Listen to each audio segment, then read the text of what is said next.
Ito po yung isa sa collection ko na variety ng apple, guys. So itong apple na to, ito po ay Golden Dorset apple. Ayan, makikita natin dito yung onion nung pagka-grab, yung sugat niya. Ayan. So ito ay Fuji apple, itong kanyang rootstock. So ito naman ay Golden Dorset apple. Yan, guys. So medyo hindi lang siya ganong lumalaki kasi partially seeded siya dito, kasi itong mga coconut na sa paligid niya yung nagpa-seed sa kanya.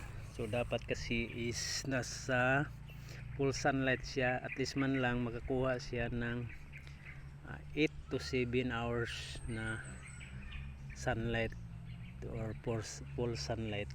So yan, guys, yung isa sa collection ko.